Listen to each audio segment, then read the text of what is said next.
жұмысты негізі енді жұмыс ретінде қабылдамаймын.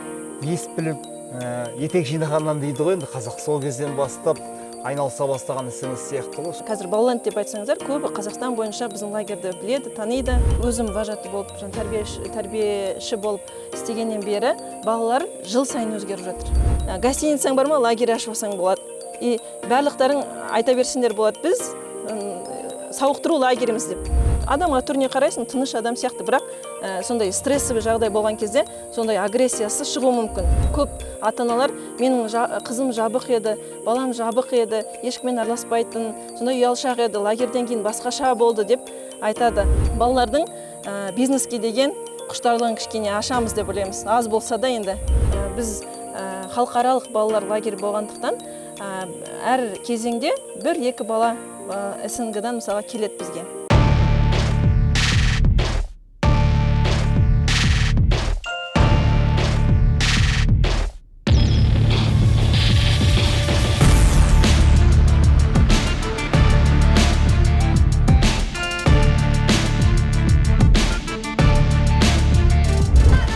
Құрметті Адырма ұлттық порталының көрермендері, бала деген бақыт, ал баланың шат күлкісі, көңіл-күйінің жақсы болуы оның болашағын қалыптастырады. Балапандарымыздың бақытты тұлға болып өсіп-өнуі, өркендеуі тікелей оның көңіл-күйімен байланысты. Дәл бүгін біз Балаланд жазғы орталығындамыз. Сіздерді осы балапандардың өмірі мен тыныс-тіршілігімен таныстырмақшымыз. Бізбен бірге болыңыздар.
Қалдарыңыз қалай, жағдайларыңыз жақсы ма?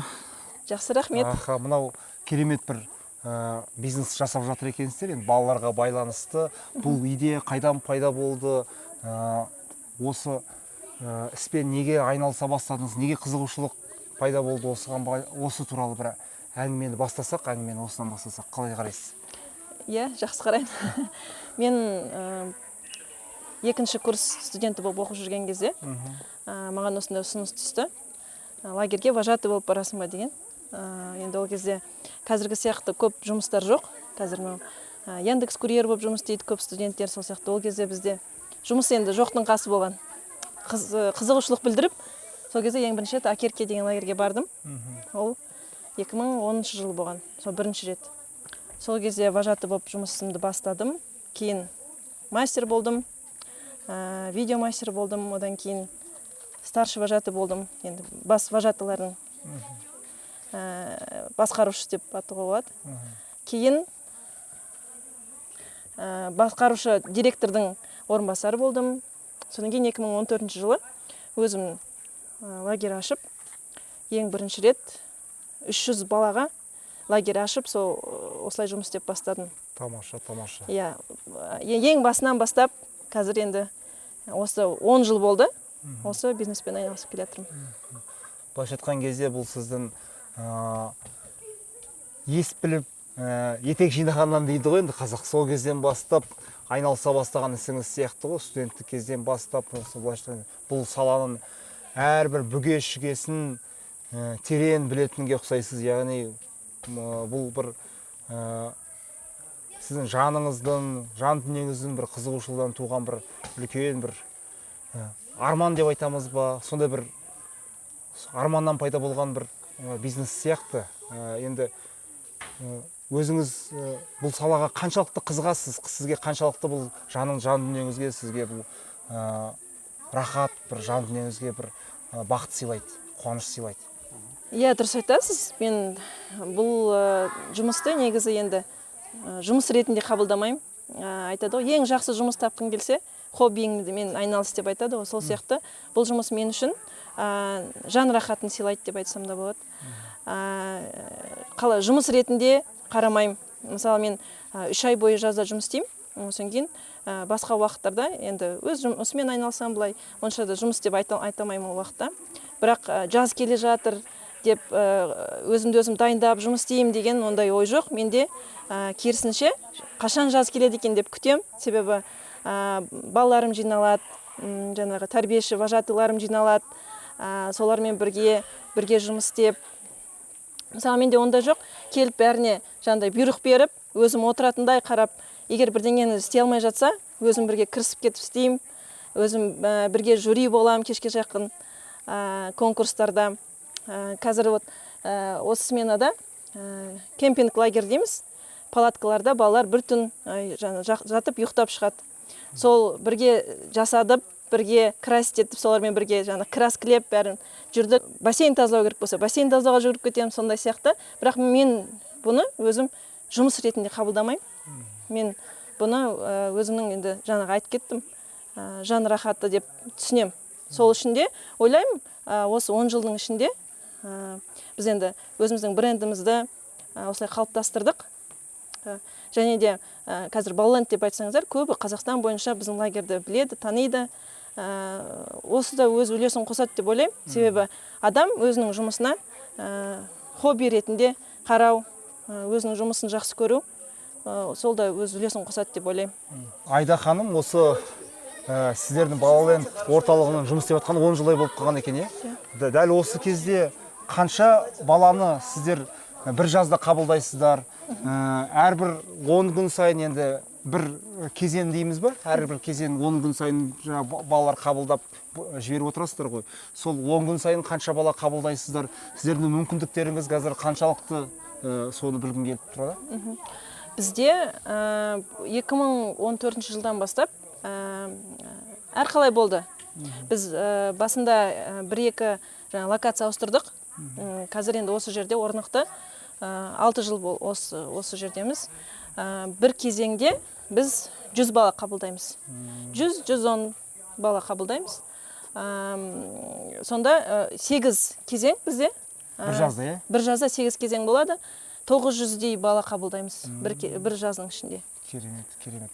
Ал енді балалар бір 10 күн сіздер байқайсыздар ғой, енді психолог сияқты сіздерден тәрбиешісіздер. Балалар келгеннен кейін және 10 күннен аяқталып атқан кездегі мінез құлқында, болмысында, сөз саптау, тағы басқа жағдайларында бір өзгешеліктер байқала ма? Қандай да бір? Әрине байқалады. Мен енді салыстырмалы түрде айтсам болады. 2009 жылдан бастап өзім вожаты болып, тәрбиеші болып істегеннен бері балалар жыл сайын өзгеріп жатыр. Қазір айтады ғой, поколение Z деп айтады балаларды. Бұл балалар өте өзгеше, себебі қалай айтсам болады, басқа ата-аналардың тәрбиесі қазір басқаша. Қазір ата-аналардың уақыты көбірек па ол балаларға, неден екенін білмеймін, бірақ қазіргі балалар өздерінің құқықтарын біледі. Қазіргі балалар ой өрістері басқаша, мүлдем басқаша.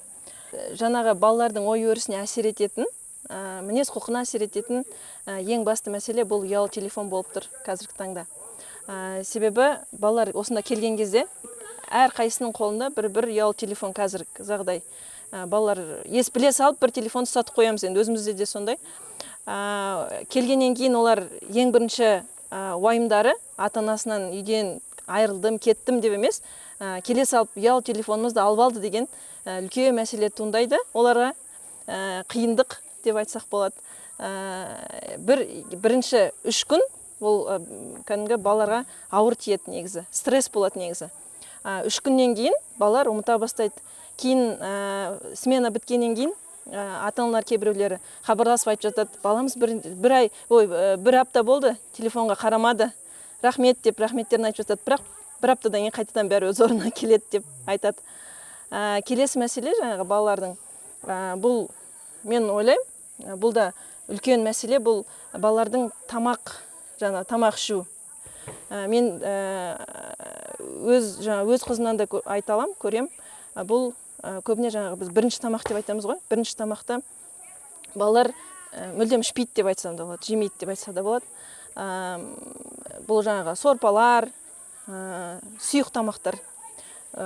Мен өзімнің қызымда мысалға макароны. Барлық балалардың жақсы көретін тек макароны. Біз мысалға бұл жерге келген кезде 5 уақыт тамақ береміз лагерде. Таңғы ас, түскі ас, соң кейін сағат 4-тегі ас, кешкі ас және ұйықтар алдында жаңағы тәтті бауырсақпен булочка деп айтамыз, йогурт немесе айран ішеді балалар.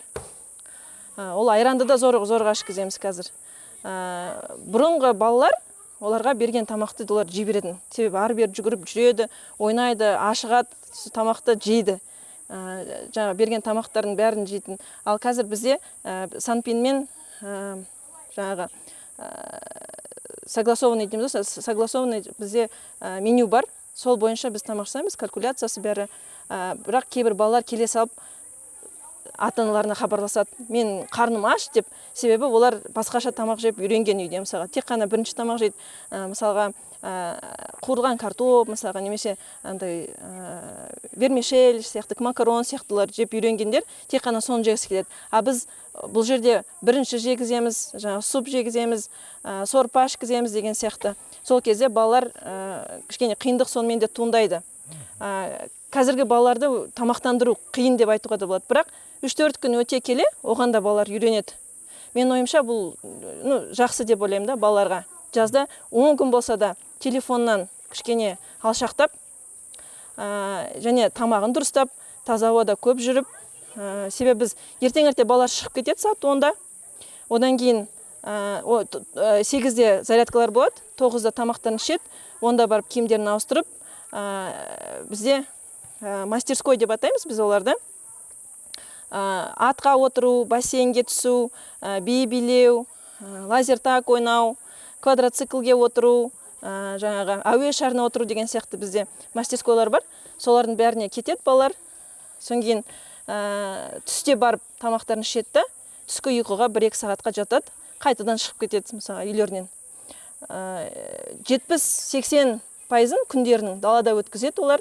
Бізде мысалға көріп тұрсыздар, Аққайының арасында бізде березовая роща, осы жерде таза ауамен демалады. Оның бәрі мен ойымша балалардың денсаулығына жақсы жағынан әсер етеді деп ойлаймын. Бұл енді біздің дәстүрлі балалар лагері. Қазіргі кезде, қазір таңда, жаңағы сізге бана мәселе деп айтып жатқаным, қазіргі таңда басқа лагерлер де бар Қазақстан бойынша. Олар қаланың ішінде жатақханаларды жалға алып, немесе хостелдарды жалға алып, біз жасқы лагерь аштық деп балаларды Қазақстанның басқа жерлерден алып келіп, оларды экскурсияға апарып, күн кешкен автобусқа отырғызып қойып, ары-бері алып жүріп, сонда лагерь деп атайды. Мен мысалға онымен келіспеймін. Себебі ол қаланың ішінде, біз Алматыда білесіз қандай ауа өте енді ластанған. Ластану жаңағы несі бойынша 26 есе көп екен бізде Алматыда ауа. Сол таза емес ауаның ішінде баланы сауықтыру дегенге мен сене алмаймын да. Ол басқа мысалға ауылдан, Ақтаудан, Жаңаөзеннен балалар келеді. Оларға енді Алматы қызық несінде. Оны енді шынымен де ол солай. Олар сондай лагерге көбірек барғысы келеді. Себебі енді бала болғаннан кейін оған ойын қызық көбінесе. Соны пайдаланып, жаңағы қазір кейбір біздің бизнесмендер жазғы лагерь, сауықтыру лагері деп соның эгидасы бойынша өздеріне лагерь ашып солай жұмыс істеп жатыр. Бірақ менің ойымша бұл дұрыс емес. Себебі ондай лагерь ашылған сайын біздің осындай дәстүрлі лагерлеріміз былай айтқанда конкуренцияға шыдамай кетеді. Себебі балалардың бәрі келіп ата-анасын айтады, мен ана лагерьге барғым келеді. Ол жерде деген Мегаға алып барады екен, Көктөбеге алып барады екен, әншілер келеді екен деп мысалға солай айтады да. Ол жерде фри береді екен, кола береді екен деп. Мысалға бізде фри кола деген жоқ, фри енді бар, өзіміз жасаймыз бірақ оны. Олар енді ол жақта барғаннан кейін Мегада жейді деген сияқты. Ондайлар бізде жоқ. Себебі бізде сауықтыру лагері. Сауықтыру болғаннан кейін бұл сөз айтып тұр ғой, сауықтыру деп. Сондай болу керек деп ойлаймын меніңше. Және бұл үлкен мәселе деп ойлаймын. Және де бұны енді бір мекемелік ұйым деп айтса да болады, соны шешсе нұр үстіне нұр болатын еді. Себебі бізге бөліп беру керек. Экскурсиялық лагерь ол бөлек болу керек. Жазғы сауықтыру лагері ол бөлек болу керек. Ол тауда болу керек. Ол қаланың ішінде болмау керек. Сол сұрақ негізі үлкен бізде. Қазіргі заманда бізде негізі лагерлерді тексеретін енді бірақ ұйым бар деп айтуға болады, ол санэпидемстанция.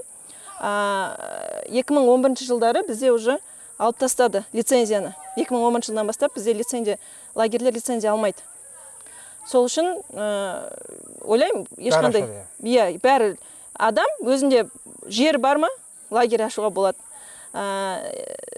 Қалада мысалға гостиницаң бар ма, лагерь ашып болады.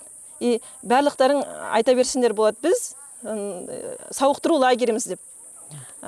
Сол мәселе қазіргі таңда бар.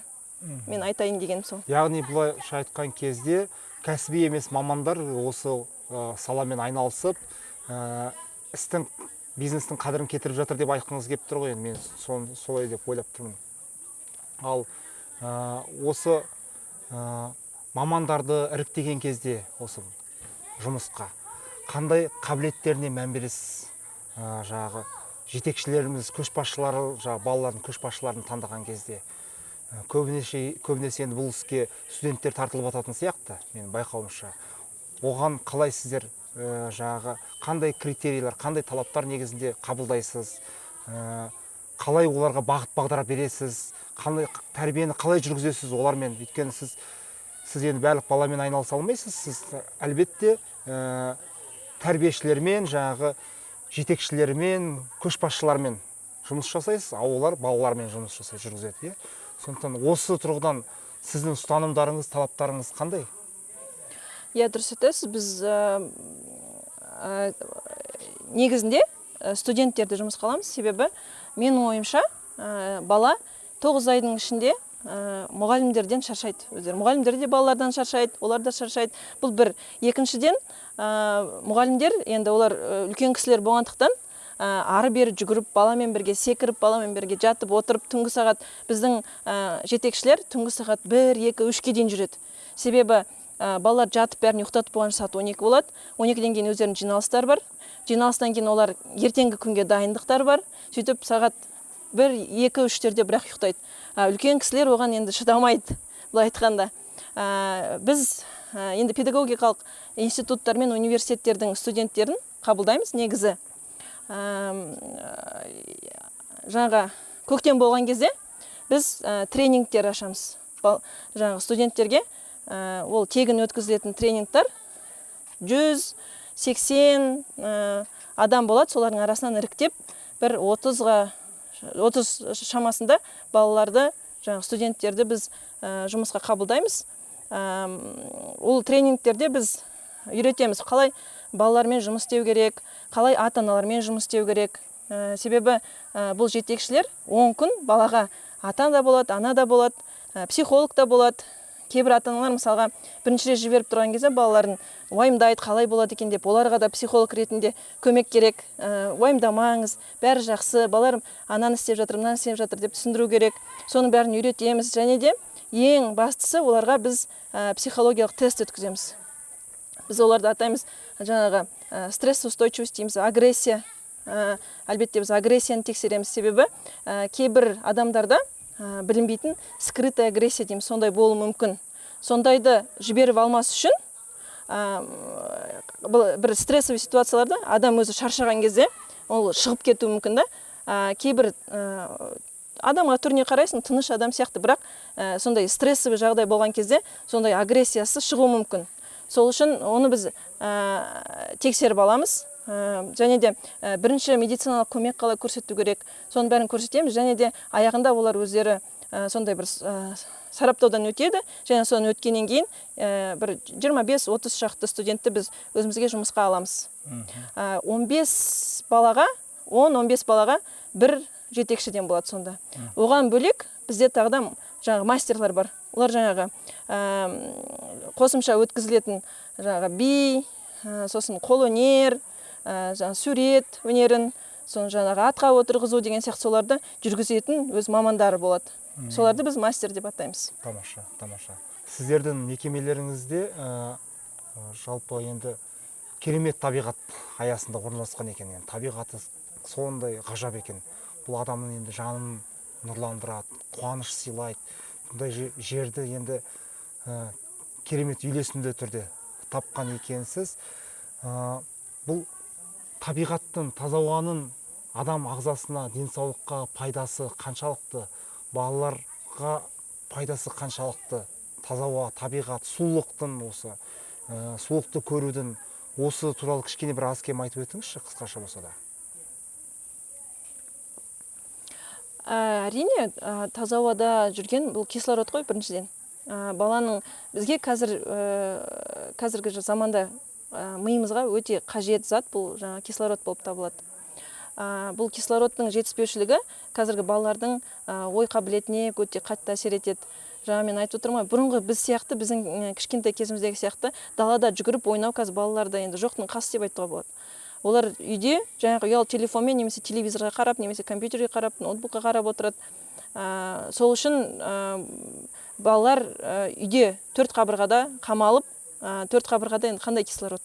Бұл жерде мен жаңағы айтып өткендей 80-70% далада өткіземіз. Сол үшін кислородты балалардың милары енді жеткілікті қабылдайды деп ойлаймын. Біз басында жаңағы кислородный коктейль беріп жүрдік балаларға. Бірақ кейін өте келе түсіндік, оның қажеті жоқ екен. Себебі біз одан басқа да таза ауада жүреміз, кислородты біз қабылдаймыз. Біздің лагерь 2200 метрде теңіз деңгейінен орналасқан. Жаңағы ар жақты көрсеңіздер, Қапшағай көрінеді біздің лагерден, өте биікте орналасқан, сондықтан бізде кислород бір жерде жеткілікті. Сонан кейін біз далада көп ойындар ойнаймыз. Қазір мен байқайтын, біздің кішкентай кезіміздегі ойнаған ойындарды қазір балалардан сұрасаңыздар, келген кезде ешкім білмейді. Мысалы біз анау резинкамен секіріп ойнайтынбыз бұрын, ақсерек, көксерек ойнайтынбыз. Қазір балалар оны түсінбейді, білмейді, себебі бір-бірімен ойнамайды, көрмейді.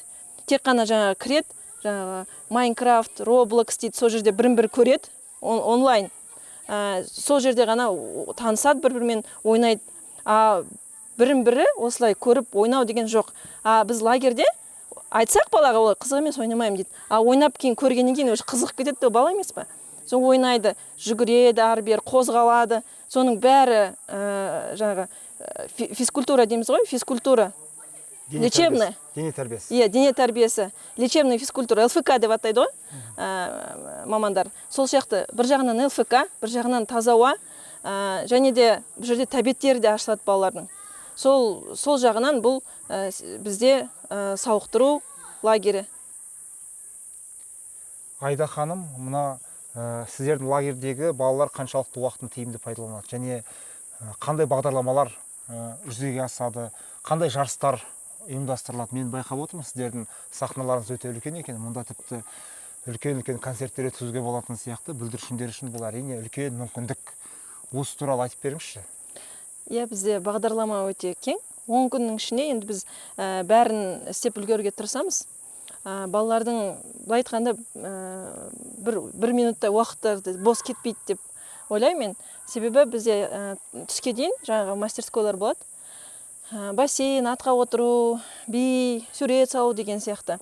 Одан да бөлек кешке жақын жаңағы кеш пен түстің арасында лагердің ойындары болады. ол жаңағы жасыл табан деген сияқты, зеленкамен жасыл табаны бір адамды бояп қоямыз, соны бүкіл балалар болып іздейді сол сияқты. Кешке жақын бізде күн арала бір концерт болады. Ол мысалға Балент аруы, жігіт сұлтаны, немесе жаңағы таланттар деген сияқты концерттер болады. Біз негізі балалардың, кейбір балалардың өздері келген кезде өздері ашық келеді олар. Сценаны да біледі, сахнаны қалай сөйлеу керек екенін бәрін біледі. Бірақ біз оларға акцент жасамаймыз. Біз көбінесе жаңа интроверт, жабық балаларға акцент жасаймыз. Себебі біз оларды дамытуымыз керек. Көп біздің жаңағы өзіміздің жаңағы өтілімізде сондай болды.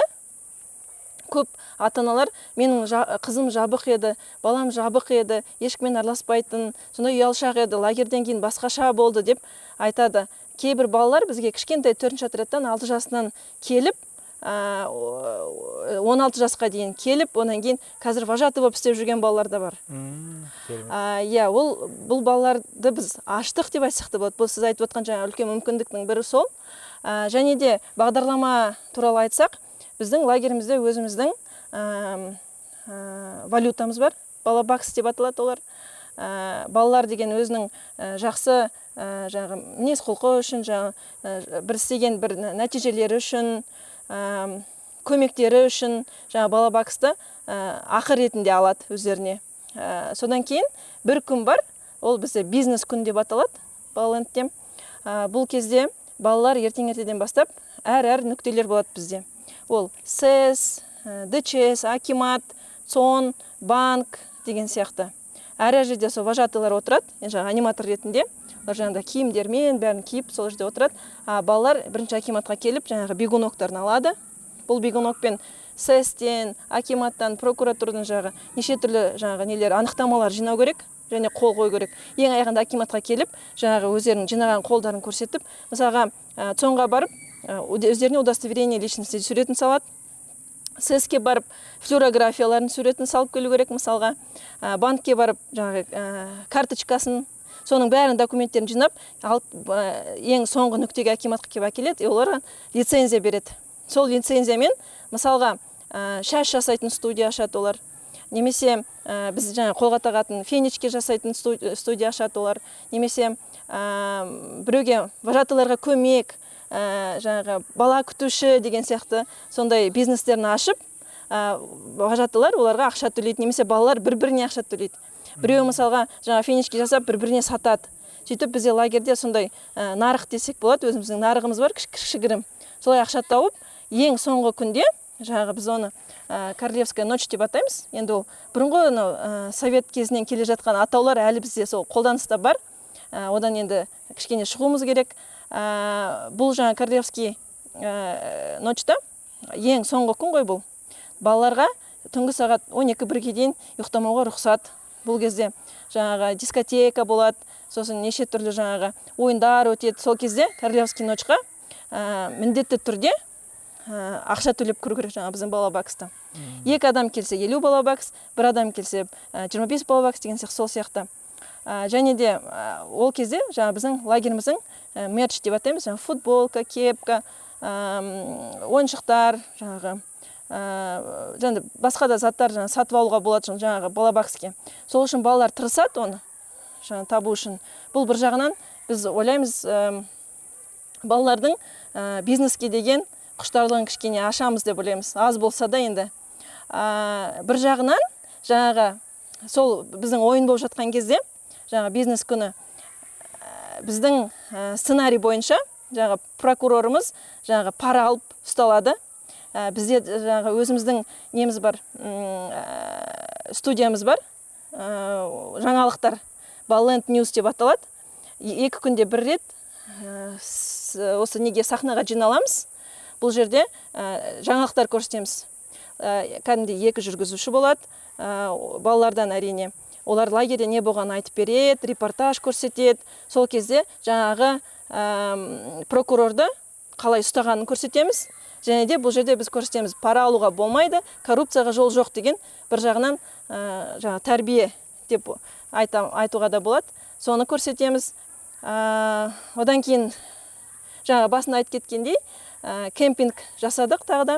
Балалар бір түн от жағып, жаңағы оттың айналасында жаңа костер деп атаймыз, онда бұрынғы лагердің сленгі бойынша әндер айтып, сол жерде жаңағы зефирді жасап дайындап, жаңағы отқа қақтап жеп, сонан кейін палаткілерде жаңағы ұйықтауға жатады, ертең ерте тұрады.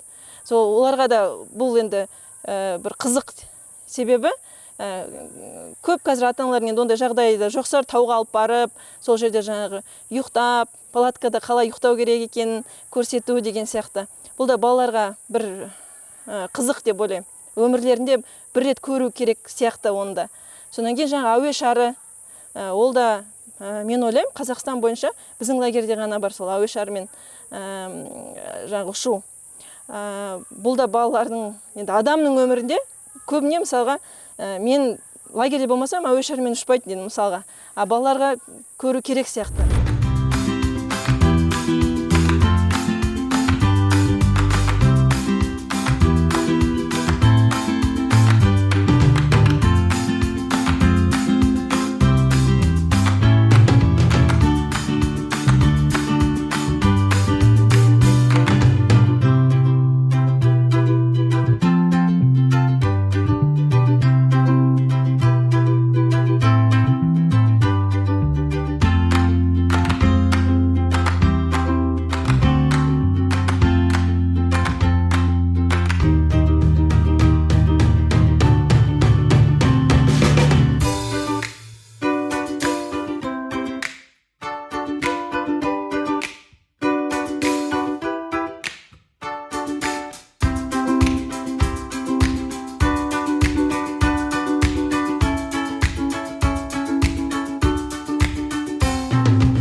Негізі менің өмірімдегі негізі ұстаным лагерде балаларға бір тың дүние көрсету, бұл жаңағы басты мәселе деп ойлаймын.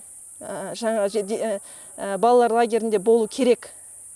Сондай бізде программалар бар. Квадроцикл айдау бар сияқты, үлкендеу балалар айдайтын болар, әлде жетекшісімен бірге айдай ма? Одан бөлек атқа міну бар екен. Атқа қаншалықты балалар қызығады атқа мінуге? Осы туралы айтып беріңізші. Атқа міну, бізде бар. Атқа міну бізде иппотерапия деп аталады ол. Бұл бір жағынан балаларға психологиялық тұрғыда өте пайдалы. Себебі, енді атамқазақ баяғыдан білген ғой оны, аттың пайдалы екенін. Ол адамның жаңағы тұрғысына, сүйектеріне пайдалы. Және де психологиялық тұрғыдан адам мен жылқының бір-біріне беретін жаңағы пайдасы көп. Сол үшін біз атқа отыруды үлкен мәселе деп білеміз, және де оны көбірек отырғызуға тырысамыз балаларды. Және де бізде бассейннен гөрі атқа отыру көбірек болады. Мысалға деп айтқанда. Квадроциклге отыру және де бар.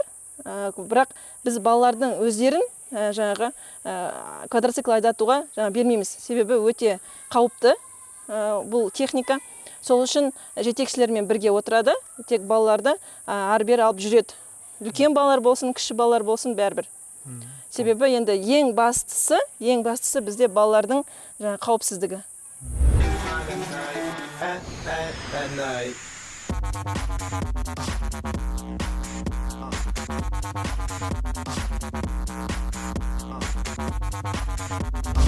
Айда ханым, енді еліміздегі ең өзекті мәселелердің бірі қазақ тілінің мәселесі ғой. Өйткені шынында да біз тәуелсіздігімізді алғанымызда осы жылдан асса да көп жерде қазақ тіліне қағажау көріп, қиыншылық тартып, проблемасымен кездесіп жатамыз, бетпе-бет мәселесімен кездесіп жатамыз. Осы сіздердің мекемелеріңізде балалар қаншалықты қазақ тілін біледі?